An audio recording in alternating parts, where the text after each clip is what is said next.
네, 오늘 이 시간에는 우리 계속해서 제가 이제 오후 시간에 할 때에는 성경일동학교 내용으로 함께 하는데요.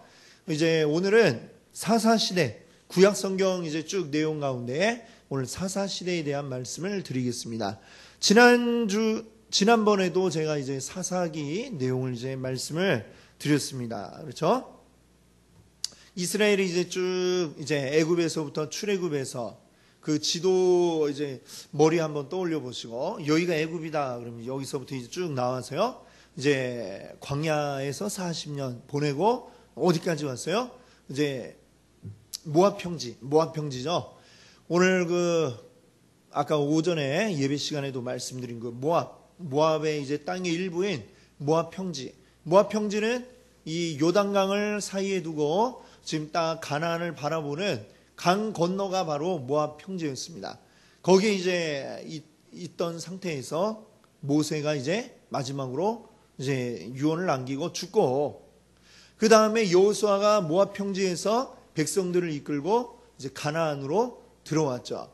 들어와서 먼저는 이제 싸우는데 이제 여리고, 그 다음에 아이성 이제 딱 했고요.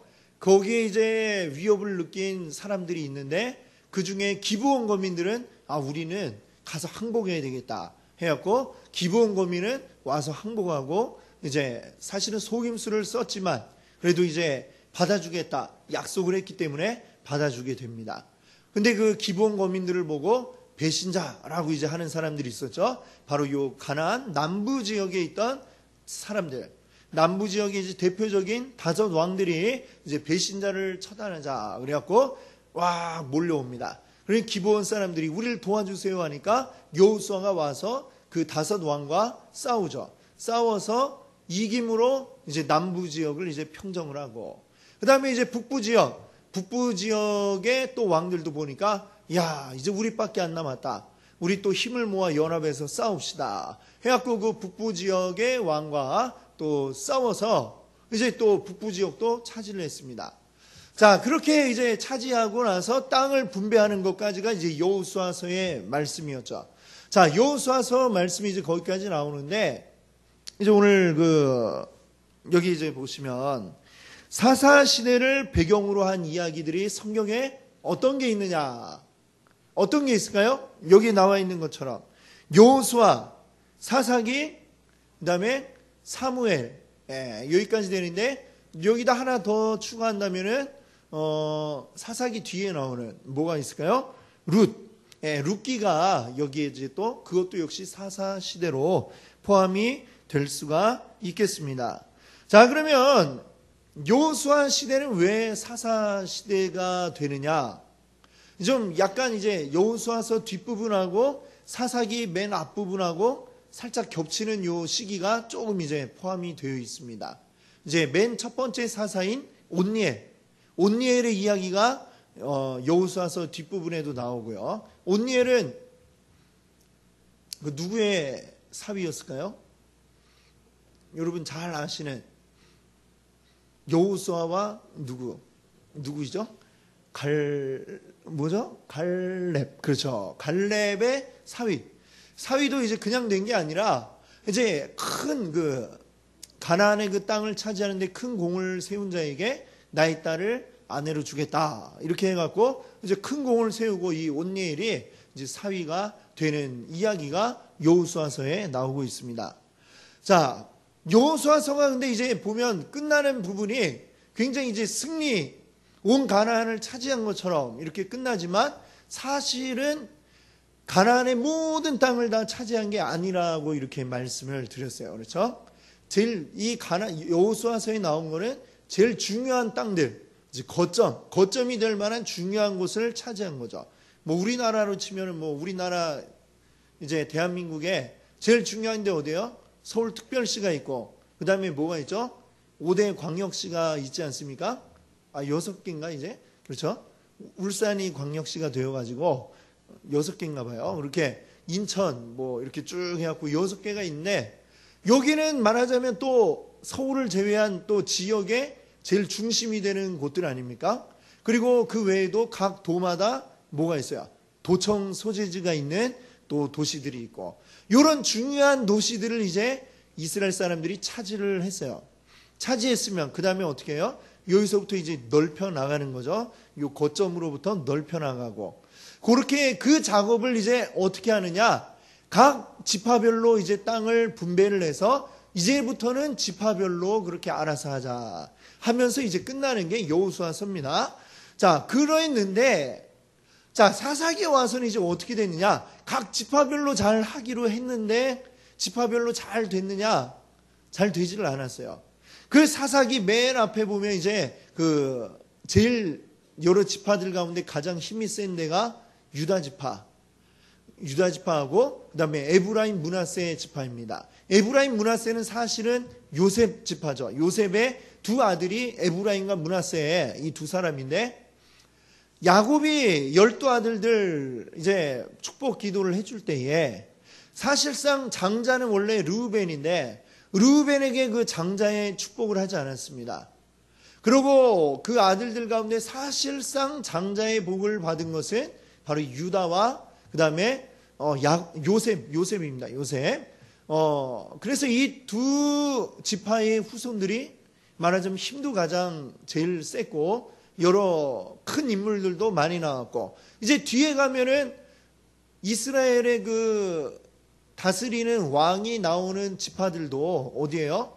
유다 지파. 예. 그 다음에 둘로 갈라질 때에는 그 북이스라엘에서는 또 에브라임 지파의 사람이 중심이 되어서 이렇게 또 왕을 하게 되죠. 여로보암이 에브라임 지파였습니다. 그렇게 이제 쭉 이어져 가는 것을 보게 되죠. 이스라엘의 그래서 중심에는 유다와 그리고 므낫세, 에브라임, 요셉 지파들이 있다, 이렇게 볼 수가 있죠. 땅도 가장 많이 차지한 지파들은 어디겠어요?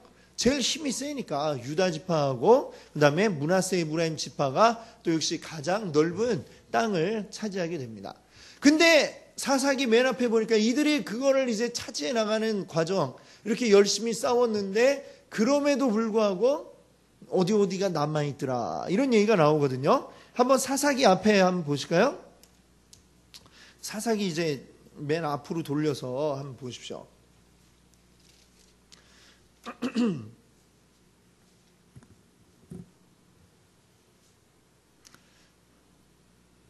그 1장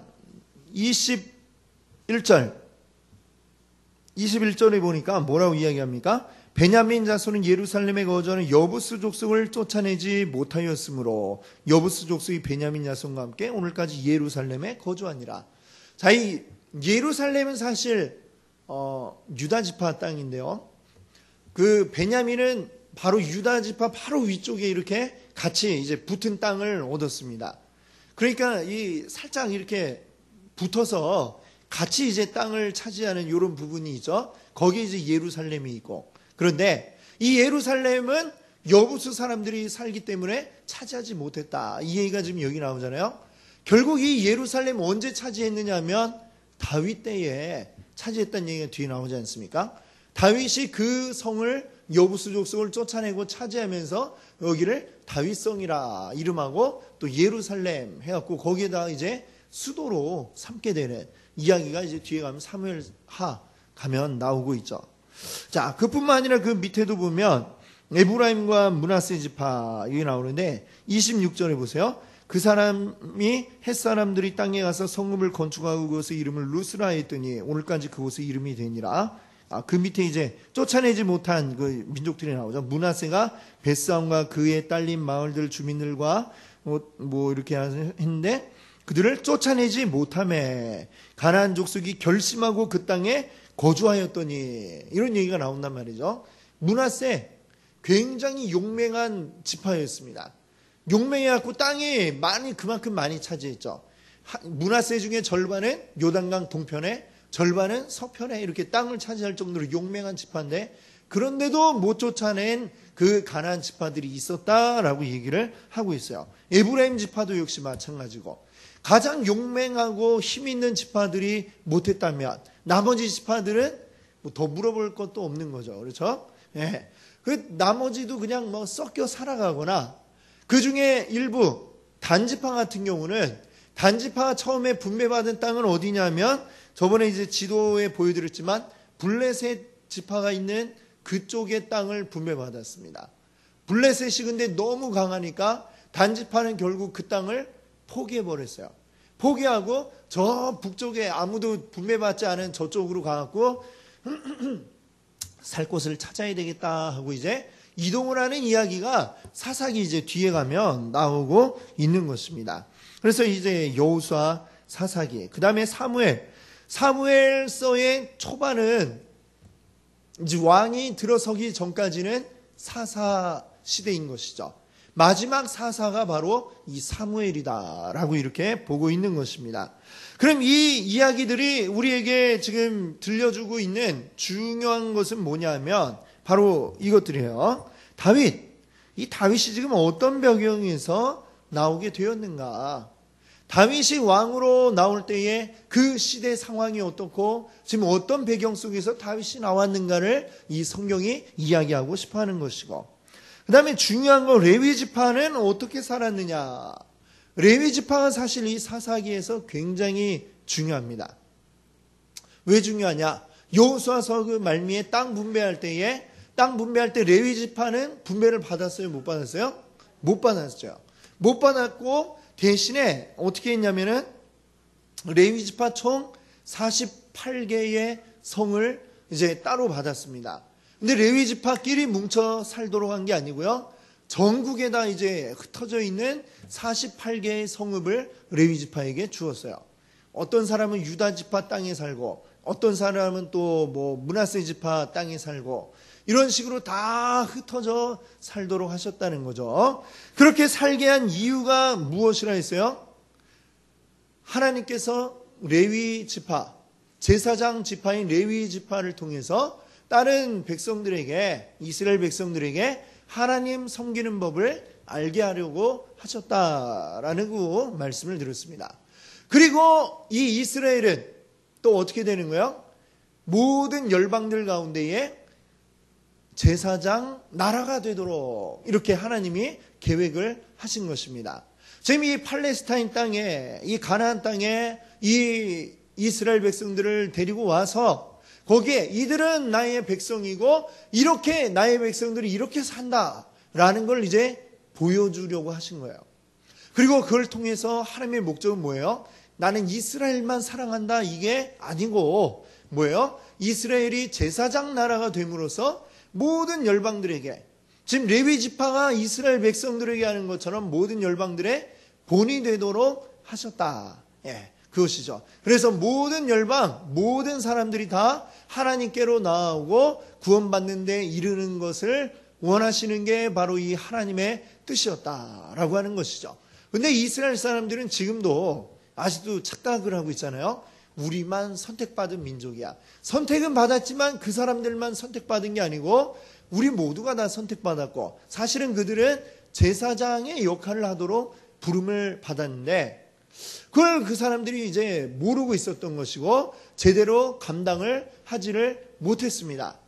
그걸 이제 우리가 기억해야 되는데, 지금 이 사사 시대의 수많은 어려움과 고통들, 좀 살만하면 또 다른 나라에서 쳐들어오고, 그래서 아이고 힘들어 죽겠네, 하나님 도와주세요 하면 하나님이 사사를 보내서 물리쳐 주시고, 또 잠잠하다가 이 백성들이 또 다른 이방 신들을 섬기고, 그럼 하나님 또 치시고, 그럼 또 살려주세요 그러면 또 하나님이 사사를 보내주시고, 그럼 또 구해주시고, 그럼 또 살만하면 또 다시 다른 이방신을 쫓아가고, 지금 이게 계속해서 사사기에 반복이 됩니다. 모든 사사 나올 때마다 항상 그런 이제 모습으로 살만하면 딴 생각하고, 그러다 두들겨 맞고 살려주세요 그럼 또 구해주시고, 이게 계속 반복이 되는데 왜 이렇게 이 사사시대에 계속 그런 일들이 반복이 될 수밖에 없었느냐? 오늘 아까 우리가 읽었던 말씀이 있죠. 사사기 21장 25절에 뭐라고 이야기했어요? 그때 왕이 없으므로 뭐라고 했습니까? 각기 자기 소견에 오른 대로 행하였더라. 자기 소견에 오른 대로 행했다. 이때 왕이 누구예요? 사람 왕을 이야기하는 게 아니라, 이스라엘은 어떤 나라예요? 누가 왕 되시는 나라입니까? 하나님이 왕 되시는 나라이기 때문에 그래서 하나님은 그들에게 왕을 따로 주지 않으시고 너희의 왕은 나다라는 거 하나님이 일러주셨습니다. 근데 그들에게 왕이 없으므로, 그때 왕이 없으므로 이 말은 하나님을 그들이 온전히 왕으로 섬기지 못했기 때문에 각각 제각기 나름대로 자기 좋을 대로 행하는 이러한 모습들이 나오고 있더라라고 하는 것을 우리가 봐야 되는 것이죠. 지금 그 이야기가 사사기 마지막 부분에 가면 이 12명의 사사, 삼손까지 12명 딱 나오고 나서 12명만 나오는 게 아니고 그 뒤에 다른 이야기가 좀 뭐랄까요, 별책부록같이 뒤에, 부록같이 뒤에 두 개의 이야기가 붙어 있는 것을 우리가 보게 됩니다. 자, 그래서 여기 이제 그렇게 했잖아요. 미니 시리즈 4부작, 사사시대. 요새 뭐 사극 이런 거 같이 사사시대 했는데 이 사사시대에 그때의 사람들이 어떻게 살았는가라는 거를 그대로 보여주는 이야기가 제1화 미가의 신상 해갖고 이제 사사기 17장, 18장에 나오고 있고요. 그 다음에 제2화 레위인의 첩. 이게 소제목이에요. 그래갖고 그게 19장부터 21장까지 이제 나오고 있습니다. 그 다음에 제3화. 3화는 뭐냐면 사사시대 이야기라고 그랬어요. 사사기는 끝나지만 그 후에 룻의 이야기가 이제 나오고 있습니다. 그리고 사무엘이 나오는 이야기가 제4화였고 사무엘상 1장부터 3장까지 4부작 드라마가 이제 딱 나오는데 사사시대가 이랬다. 그 중에 제일 암울한 이야기는 이제 제1화와 2화죠. 예. 먼저 좋은 이야기 들을래, 나쁜 이야기 먼저 들을래 하면은 어떻게 하는 게 좋아요? 예, 나쁜 거 먼저 듣는 게 좋은 것 같아요. 그래도 뒤에 가서 좋은 걸로 마무리해야 좋은 기분으로 끝나니까. 그렇죠? 그래서 이 드라마가 지금 4부작인데 앞에 두 개는 진짜 암울한 이야기로 우리에게 들려주고 있습니다. 자, 그 중에 이제 첫 번째가 미가의 신상이라고 하는 이야기가 여기에 나오고 있어요. 이때가 어떤 시대인가라는 걸 그냥 그대로 보여주는 이야기가 여기 17장에 이제 나오고 있는데, 자, 보세요. 이제 에브라임 산지에, 이 두 이야기 다 보면은 거기에 주요 등장인물 가운데 레위인이 있습니다. 레위인이 껴 있어요. 이 얘기는 뭐냐? 제가 아까 말씀드린 것처럼 레위인들이 어떤 역할을 해야 된다는 거예요? 이 이스라엘 사람들이 하나님 잘 섬기는 모습을 보여주고 그렇게 해갖고 이 사람들이 잘 하나님 믿도록 하는 그 역할을 했어야 되는데 그거를 제대로 하지 못하고 있는 레위인들의 모습을 여기서 보여주고 있는 겁니다. 레위인들이 오히려 문제를 일으키고 있는 이 장면들을 보여주고 있는 거죠. 그러니까 나라가 온통 각기 자기 소견에 오른 대로 행하면서 엉망진창이 되는 이 이야기가 나오고 있는 것입니다. 17장을 한번 이제 보세요. 17장에 보니까 이 에브라임 산지, 에브라임 지파의 그 산지죠. 거기에 미가라 이름하는 사람이 있었다라고 나옵니다. 이 미가가 근데 어떤 사람이냐? 자기 어머니 돈을 이 미가가 훔쳤어요. 예. 무슨 애들이 엄마 지갑에서 몰래 이렇게 뭐 오락실 가려고 빼내듯이 뭐 그런 정도가 아니라 굉장한 거액의 돈을 엄마한테서 훔쳤습니다. 그것도 몰래. 이 엄마는 아주 그것 때문에 열이 받아갖고 아유 어떤 도둑놈이 내 이 돈을 훔쳐갔다 하면서 아주 도둑놈 들으라는 듯이 아주 저주를 막 퍼부어댔습니다. 저주를 막 퍼부어대는데 옆에 아들이 가만 듣고 있으니까 이게 지금 결국은 누구한테 하는 저주예요? 자기한테 저주하고 있는 거잖아요. 그렇죠? 엄마는 지금 누가 범인인지 모르는데 자기한테 지금 저주를 그냥 아주 퍼부으니까 어때요? 별로 듣다 보니까 기분이 안 좋은 거예요. 안 좋으니까 마음에 계속 근심이 됩니다. 아이고 내가 이 저주를 계속 듣고 있어야 되나 어떻게 해야 되나 고민하다가 엄마한테 실토를 했어요. 엄마 사실 엄마 돈 훔쳐간 거 나야 이러면서 엄마한테 돌려줬습니다. 돌려줬더니 이 어머니가 어쨌거나 네가 훔쳐갔냐? 아이고 하더니 그냥 어쨌거나 용서가 됐어요. 용서하고 오히려 돌려줬다고 기뻐가지고 이 아들을 위해서 이제 어떻게 했냐면은 이 어머니가 그 돌려받은 은 가운데에 이제 일부를 은장색에게 이제 가져가서 은으로 어떤 신상을 만들었다는 얘기죠. 은장색이 뭐예요? 은으로 그런 어떤 신상, 그러니까 가정용으로 만드는 어떤 신상의 모양, 이런 거를 만드는 사람 은장색이라고 하죠. 그 사람에게 가져다가 한 신상을 만들어 갖고 집에다 갖다 놓았다라고 지금 얘기를 하고 있습니다. 지금 여기부터 벌써 지금 많이 어긋나 있는 걸 알 수가 있죠. 이스라엘 사람인데, 하나님 백성인데, 그가 기쁜 마음에 하는 일이 뭐냐? 신상을 만들고 있다, 이 얘기죠. 예. 하나님 이 십계명의 두 번째 뭐예요? 무엇으로든지 우상 만들지 말라. 이 십계명이죠. 십계명 같은 거는 잊어버린 지 이미 오래. 그냥 기쁜 일이 있으면 은장색 만들고 집에 갖다 놓고, 자, 은 200으로 만들었다고 그러니까 굉장히 크게 잘 만들어 놓은 것 같습니다. 그리고 그뿐만 아니라 이제 그걸 가지고 신당을 만들어 놓고 거기에다가 또 이제 에봇과 드라빔이라는 걸 또 같이 만들었어요. 에봇하고 드라빔은 뭐냐면 제사장들이 하나님 앞에 제사할 때 입는 의복 가운데 일부분입니다. 그 누구만 입어야 되는 거예요? 제사장, 레위 지파 사람들만 입어야 되는 거고, 그거를 아무 데서나 입어서도 안 되고, 하나님 앞에 제사 드릴 때 그때 제사장들이 입어야 되는 옷이 에봇, 드라빔 이런 것들입니다. 근데 이걸 그냥 일반인이, 민간인이 그냥 함부로 그냥 만들어서 갖다 놓고, 여기에 뭔가 어떤 신성을 갖다 부여하고 있는 이런 상황이죠. 지금 이게 그러니까 어떤 상황이에요?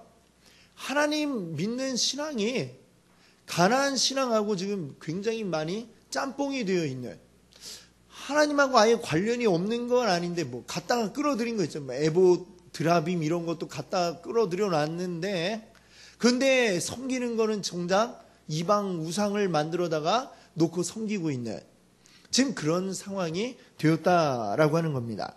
자, 근데 이때에 보니까 7절에 보니까요, 한 베들레헴에 있던 어떤 한 청년, 그는 누구냐면 레위 사람입니다. 베들레헴에서부터 한 청년이 이제 지나가다가 에브라임 산지로 지나가다가, 왜 베들레헴에 있다가 에브라임 산지까지 왔냐면, 이 제사장 가문의 레위 지파인데 할 일이 없는 거예요. 제사 드리질 않으니까 사람들이 할 일이 없고, 지금 자기도 뭘 해야 되는지도 모르고, 지금 자기 할 일을 모르고 없어서 먹고 살아야지 이러면서 할 일을 찾아서 다니다 보니까 에브라임 산지까지 가게 된 겁니다. 지금 이때의 제사장들이 이랬다는 거죠.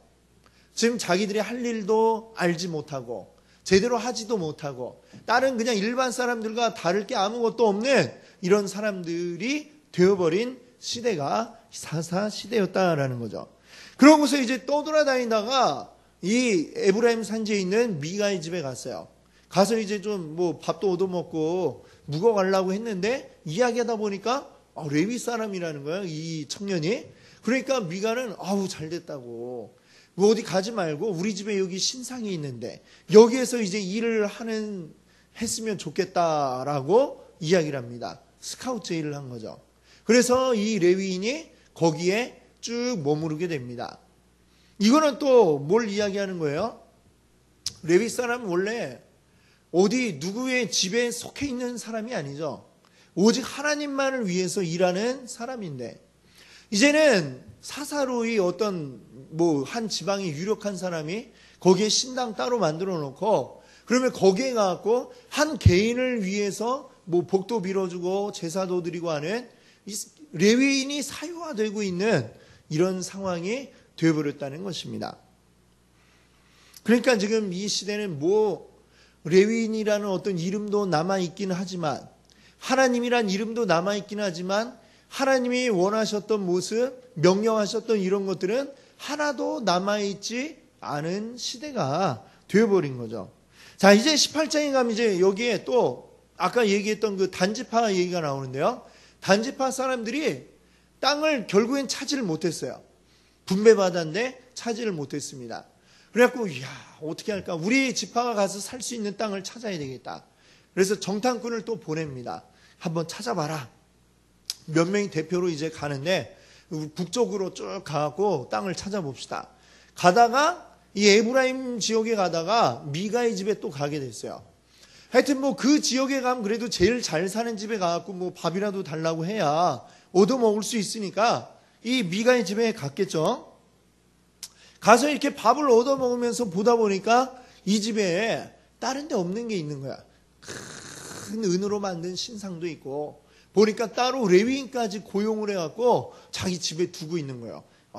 그걸 딱 눈여겨봤습니다. 그리고 잘 얻어먹었습니다 하고 이제 갔어요. 가서 저 북쪽에 마침 우리가 차지하기 좋을 만한 또 힘이 약한 그런 족속들이 살고 있는 땅이 있다 발견을 하고 이제 돌아갑니다.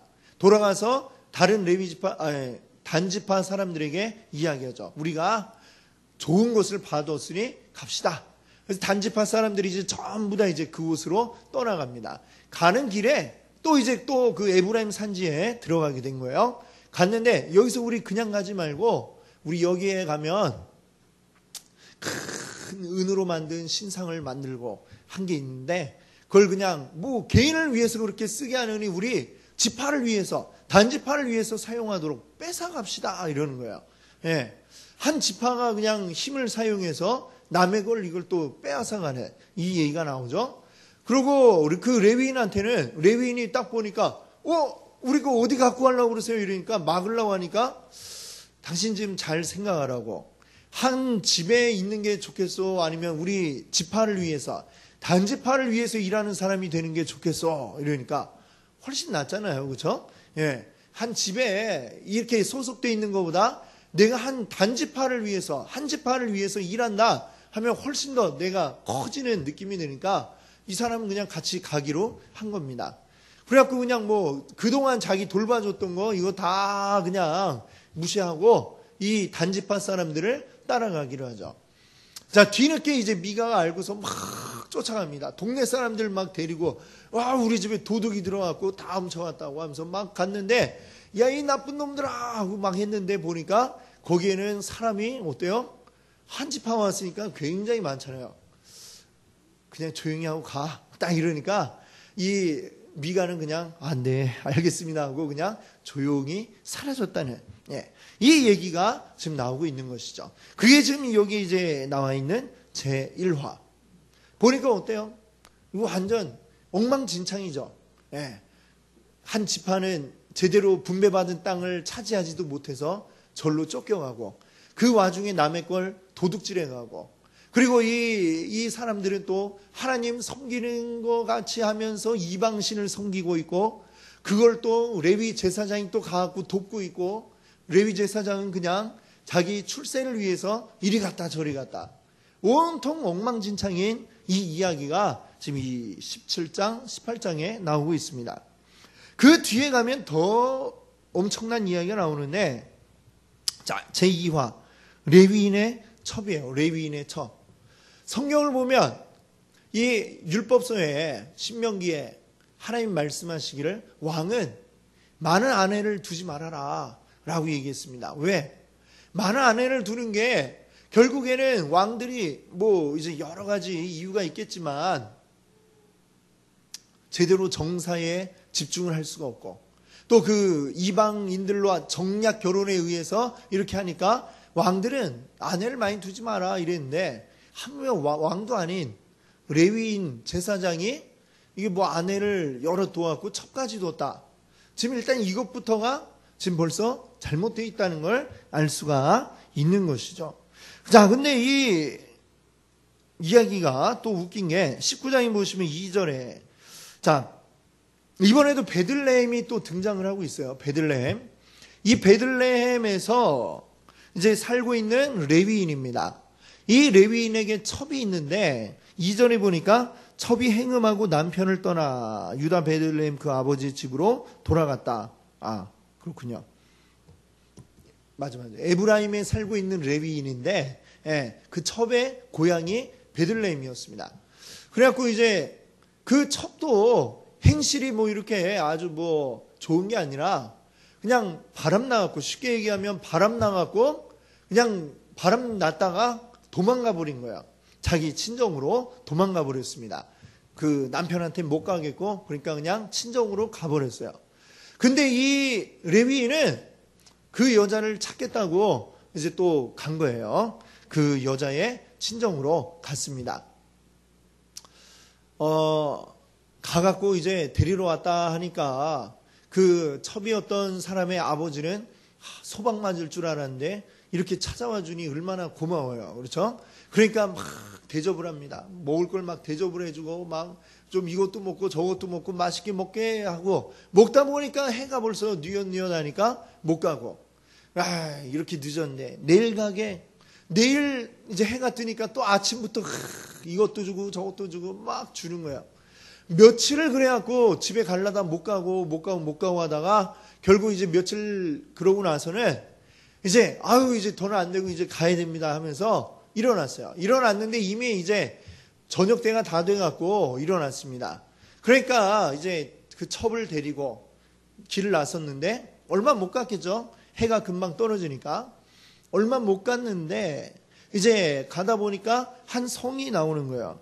그 이 성에 이제 묵어가야 되겠다 했는데 여기는 어디냐면 예루살렘이었어요. 그 처음 본 데. 근데 예루살렘이 그때까지 어떻다고 그랬어요?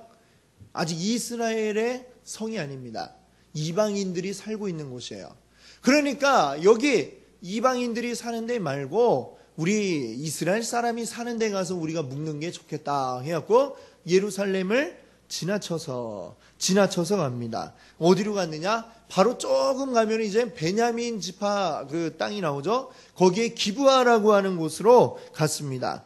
기브아에 딱 가서 이제 오늘 여기서 묵을 곳을 찾아야 되겠다. 이미 늦은 시간에 출발을 했는데 예루살렘도 지나서 기브아까지 왔으니까 이미 해가 막 다 떨어진 그 시점이에요. 빨리 묵을 곳을 찾아야 되는데 요즘 같은 뭐 다 이렇게 숙박시설이 많이 있지 않습니까?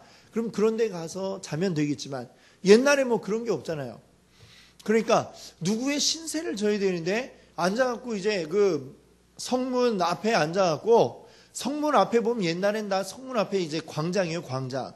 사람들이 많이 오가고 모이는 곳이 주로 성문 앞에 있었는데 거기에서 이제 딱 누가 오늘 우리를 좀 도와줄 수 있을까 하고 찾는데 전부 다 이렇게 고개 숙이고 못 본 척하고 슉슉 지나가는 거예요.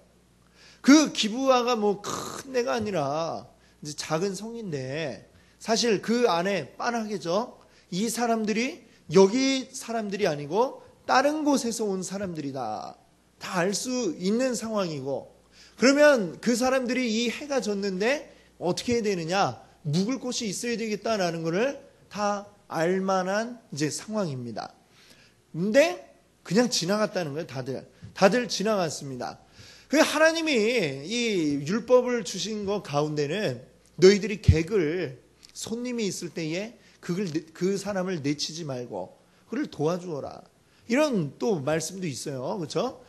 그런데 이 기브아 사람들이 이미 그런 하나님의 율법 같은 건 마음에 담아두고 있지도 않고 그냥 휙휙 자기 갈 길을 찾아 가기가 바쁜 거예요. 한참 지나고 한 어떤 이 사람이 이제 왔습니다. 자기 밭일을 끝내고 가다가 두 사람을 봤어요. 가갖고 어떻게 왔냐 물어보고 우리 집으로 갑시다 하고 데리고 갔습니다. 그래서 자기 집에서 이제 먹을 것도 주고 이제 묵게 하려고 하는데 밖에 쾅쾅쾅쾅 하면서 누가 문을 두드리는 거죠. 문을 두드리는데 이게 무슨 일인가 하고 보니까 뭐예요? 어떤 사람들이 와갖고 오늘 여기 온 그 니네 집에 묵으러 온 사람을 내놔라 라고 이렇게 얘기를 하고 있는 것이죠. 자, 이 상황 성경이 다른데 어디서도 많이 본 상황 같지 않습니까? 어디서 봤을까요? 창세기에 소돔과 고모라가 멸망할 때에 하나님의 사자들이 롯의 집으로 갔잖아요. 그때 롯의 집에 막 문을 두들기면서 오늘 여기 온 손님 내놔 하면서 이야기를 하지 않았습니까? 지금 그거랑 똑같은 상황이 펼쳐졌습니다. 자, 여기에 물론 이제 이 모습이 그래서 지금 베냐민 지파들이 살고 있는 기브온성에 그대로 이루어졌다라는 얘기는 무슨 얘기예요? 소돔과 고모라의 죄악이 지금 이스라엘 사람들에게도 그대로 이루어지고 있다라고 하는 것을 이야기하고 있는 것입니다. 그렇죠? 소돔과 고모라에서 지나가는 객을 환대하기는커녕 오히려 그를 자신들의 욕구의 그 대상으로밖에 생각을 하지 않고, 더군다나 남자가 남자를 내놓으라고 해서 그를 욕보이려고 하는 이러한 상황. 하나님의 율법은 간대없고 이방인들의 죄악이 가득한 소돔과 고모라와 아무 차이가 없는 그런 성읍이 되고 말았다는 것을 지금 보여주고 있습니다. 그 상황에서 이 레위인은 어떻게 했느냐? 정말로 이 비겁한 남자예요. 그렇죠? 나 말고 그럼 여기 내 첩이 있으니까 내 첩을 알아서 하시오 하고 자기 첩을 그냥 문 밖으로 또 내밀어요. 자, 이게 뭐 여기엔 보면 모든 게 지금 정의라고는 눈꽃만큼도 찾아볼 수가 없고 제대로 된 인간을 하나도 지금 볼 수가 없는 지금 이러한 상황을 볼 수가 있는 것입니다. 그리고 그 첩을 뭐 좋다고 끌고 올 때는 언제고, 그것도 사람들한테 내놓으니까 그 사람들은 밤새도록 이 첩을 농락을 하고, 그러고서 해 뜰 때가 돼갖고 이제 그냥 가버립니다. 문 앞에 버려놓고. 결국에는 이 여자가 죽어버리죠. 죽어버리는데, 자, 그때에 이 레위인이 했던 이 행동은 더 끔찍한 일입니다. 어떻게 했어요? 그 죽은 여인을 자기 집으로 데려가죠. 데리고 가는 게 아니라 끌고 갔겠죠. 예, 시체를 가지고 갑니다. 가지고 가더니 그걸 토막을 해요. 토막. 어떻게 이런 끔찍한, 자기가 죽인 건 아니지만 시체를 토막을 내가지고 이스라엘 지파 개수만큼 끊어가지고 그거를 딱 보냅니다. 여차저차해서 이런 일이 생겼고 이게 그 시체다 하면서 사람들에게 보내죠. 너무나 엽기적인 이 사건이 지금 일어난 거 아닙니까? 그 여자 죽게 된 사건도 엽기적이지만 이 레위인이 했던 일도 엽기적이고, 결국 이 일이 만들어낸 결과는 뭐예요? 이스라엘 안에 분란이 일어나게 됩니다. 이걸 어떻게 해야 되냐? 이런 일을 어떻게 막 이 백주대낮에 한단 말인가 하면서 이 모든 다른 이스라엘 지파들이 결의한 게 뭐냐? 아예 그 사람들을 다 찾아내서 죽이자, 이렇게 한 겁니다. 사람들이 모여갖고 무기를 가지고 이 기브아 성으로 갔어요. 가서 잘못한 사람들을 내놔라 그럽니다. 근데 안 내놔요. 안 내놓는 이유가 뭘까요? 그냥 뒷골목의 불량배들은 아니었다라는 얘기가 되겠죠. 그렇죠? 그 일을 했던 사람들이, 사실 이 사람들이 처음에 이제 그걸 알고 간 것도 어떻게 보면 굉장히 이 사람들은 신분이 있는 사람들이야. 베냐민 지파 중에서도 신분이 높은 집의 자제들이든지 뭐 이런 사람들이었을 겁니다. 그러니까 무슨 정보가 있는지 다 알고 어디에 낯선 사람이 왔다더라 알고 가서 내놓으라고 이야기를 했던 거죠. 그러니까 나중에도 문제가 되니까 내놓으시오 하는데, 아유, 이 사람 지금 잘 나가는 사람인데 내놓을 수가 없는 거예요. 베냐민 지파도. 그러니까 우린 못 내놓겠다. 이러니까 결국 어떻게 돼요? 11대 1로 싸우는 겁니다. 11지파와 베냐민 지파 싸우는데 마지막엔 결국 어떻게 되었어요? 처음에는 베냐민 사람들이 좀 어느 정도 버텼어요. 한 2번까지는.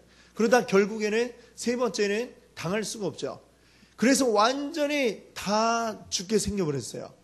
완전히 한 지파 자체가 사라지게 될 그런 위기에 처했습니다. 막 죽이다 보니까 이러다 다 죽겠는데 하고 보니까 남은 사람이 400명인가 밖에 남지를 않았습니다. 우리가 어떻게 이방인도 아닌 우리 민족을 이렇게 같은 형제들을 다 죽일 수가 있는가? 뒤늦게서야 이제 후회하면서 이제 정신을 차려가지고 그나마 베냐민 지파가 명맥이 이제 유지가 되게 된 거죠. 자, 이 모든 일들을 보니까 이 레위인이 여기에도 또 나오잖아요. 이 레위인이 한 일이 뭐예요? 이스라엘 사람들을 잘 하나님 뜻 가운데 이렇게 이끌어가는 게 아니라 이 사람들을 이제 선동하고 그 안에 분란이 일어나게 만들고, 그래갖고 아예 한 지파가 사라질 뻔한 그런 비극이 생기도록 만든 일을 한 게 레위 지파였다라고 여기서 이야기를 하고 있는 것입니다. 그러니까 이 레위 지파 사람들이 지금 어떠해 있는가? 아까 그 에브라임 산지에 그 있었던 레위인도 그렇고, 오늘 여기에 이 첩을 두었던 이 레위인도 그렇고, 자기들의 온전히 행할 일을 하지 않으니까, 레위인들이 제대로 하지 않으니까 온 나라가 엉망진창, 제 멋대로, 그러다 자기 동족을 막 죽이고 이런 일들이 벌어지게 되었다라고 하는 것입니다. 이것이 지금 이 사사기에 나와 있는 1화, 2화까지의 이제 이야기죠. 이 일들이 참 어떻게 이렇게 되었을까? 우리가 지금 이 이야기를 들어도 그렇잖아요. 참 깝깝하다 이런 생각이 들지 않습니까? 지금 이렇게 깝깝한 이야기가 있는데, 근데 사사 시대를 다루고 있는 두 개의 이야기가 더 이제 나오게 됩니다. 두 개의 이야기 더 있죠. 룻의 이야기, 룻기 1, 2, 3, 4 딱 나오는데, 이 룻기는 왜 성경에 들어가 있을까요? 이 룻기가 왜 있을까요? 룻기의 주인공 누구예요? 룻이죠, 룻. 근데 룻은 어느 나라 사람입니까? 모압 여인이라고 이야기를 하고 있습니다. 그 나오미의 집이 사실 베들레헴에 살던 사람들인데 흉년이 들어가지고 모압으로 가잖아요. 모압은 살만하다더라. 그 이야기 듣고 갑니다. 갔는데 결국 어떻게 됐어요? 다 잃어버렸죠. 아버지, 두 아들 다 죽고 여자만 쭈루룩 남았는데, 이제 시어머니 나오미하고 그 다음에 두 여인은 그나마도 이방 모압에서 맞이한 며느리들이었어요. 그래갖고 이 나오미가 나 이제 그냥 나 혼자 남았는데 마지막 요생 그냥 고향 가서 살란다. 그러니까 니들은 여기서 새 짝을 찾아가고 행복하게 살아라. 이렇게 얘기했죠. 그랬더니 룻이 뭐라 그래요? 어머니의 하나님이 나의 하나님이고 어머니의 민족이 나의 어머니가 되고 저는 어머니 쫓아가겠습니다. 이렇게 이야기하면서 이제 어머니와 함께 베들레헴, 유다 베들레헴으로 돌아오게 됩니다. 그럼 이 이야기가 왜 이렇게 실렸냐? 뭐 어떤 효도, 뭐 그 얘기를 하고 싶었던 걸까요? 뭐 그런 교훈도 우리가 찾을 수는 있지만 중요한 거는 룻이 여기에 왜 들어와 있을 수밖에 없느냐? 뭔가 하고 싶은 이야기가 룻기에 보면 마지막에 나오고 있는 것입니다. 4장에 보시면은 4장 18절을 한번 볼까요? 룻기 4장 18절이에요.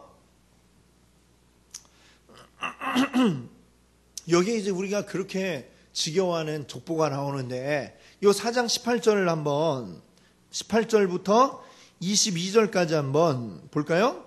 베레스의 계보는 이러하니라. 베레스는 헤스론을 낳고 헤스론은 람을 낳고 람은 아미나답을 낳았고 암미나답은 나손을 낳았고 나손은 살몬을 낳았고 살몬은 보아스를 낳았고 보아스는 오벳을 낳았고 오벳은 이새를 낳고 이새는 다윗을 낳았더라. 아멘.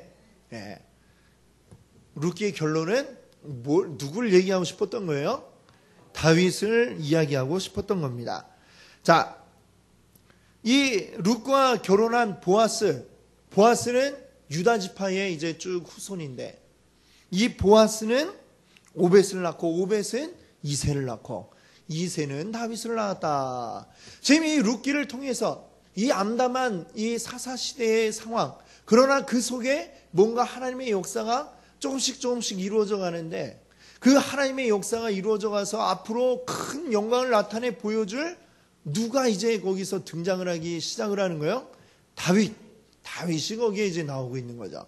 자, 여기도 보니까 베들레헴. 이 보아스가 살던 지역이 베들레헴이죠. 지금 앞에 세 이야기에서 다 베들레헴이 어떤 식으로든 이렇게 나와 있는 것을 우리가 봤습니다. 뭐 레위인이 살던 동네가 베들레헴이고 뭐 이렇게 나오잖아요. 첩이 살던 동네가 또 베들레헴이고 이 역사 속에서 베들레헴이라는 어떤 한 시골 마을인데 이 마을의 이름이 계속해서 연속적으로 등장하면서 점점 어떻게 되는 거예요? 성경이 한 권 한 권으로도 우리가 다 의미가 있지만 성경 이 전체가 다 누가 주신 말씀입니까? 하나님 주신 말씀이죠. 하나님이 주신 말씀 속에서 자체적으로도 기승전결이 있지만 전체적으로도 뭔가 이게 이야기의 흐름이 싹 이렇게 이어가는 게 보이지 않습니까? 그렇죠? 점점 베들레헴 한 번씩 이렇게 딱 언급을 해주고 그러더니만 그 베들레헴에 누가 나와요? 룻이 등장을 하는데 이 룻이 보아스랑 결혼을 했는데 그러고 나서 낳은 손주들 이제 그 증손자가 누구냐? 다윗이더라 라고 이렇게 오늘 이 성경은 이야기를 하죠. 다윗으로 지금 점점 이야기가 흘러갑니다. 그리고 사무엘서에 가면 또 이제 사무엘서의 주인공은 사무엘 상하에서 사실 사무엘이 주인공이 아니고 사무엘은 사무엘 상에서 죽어버리잖아요. 그렇죠? 결국 누가 주인공이 됩니까? 사무엘 하에 가서 이 다윗을 이야기하기 위해서 사무엘 상에서부터 이렇게 쫙 준비를 해가고 있었던 것을 우리가 보게 되는 것이죠. 자, 그래서 이 사무엘 이야기가 이제 제4화인데 여기 보면 사무엘상 1장이 3장. 여기는 이제 에브라임 산지에 있는 그 엘가나라고 나오는데 역대기에 보면은 이 사무엘의 집안도 레위 지파라고 이렇게 나옵니다. 레위 지파 족보 가운데 사무엘의 이름이 나오는 걸 볼 수가 있어요. 결국 이제 사무엘도 레위 지파고 하여튼 이 모든 이야기들의 주인공은 레위 지파와 관련이 되어 있고 레위 지파들이 제 역할을 해줬어야 되는데 그거를 하지 못한 그래서 이 이스라엘은 하나님이 왕이 되시는 나라가 되었어야 되는데 하나님이 왕이 되시지 못하니까 결국에는 이 나라가 엉망진창으로 이렇게 흔들려 버리고 그냥 죄가 가득한 소돔 고모라와 똑같은 이런 꼴이 되어버리고 말았습니다. 그 속에서 이제 사무엘상으로 가서 사람들은 마침내 뭘 요구하기에 이릅니까? 우리에게 왕을 달라라고 이렇게 요구하기에 이르는 것이죠. 이제 하나님은 왕이다라는 생각 자체는 아예 사라져버리고 다른 나라들은 보니까 왕이 있는데 왜 우리만 없습니까?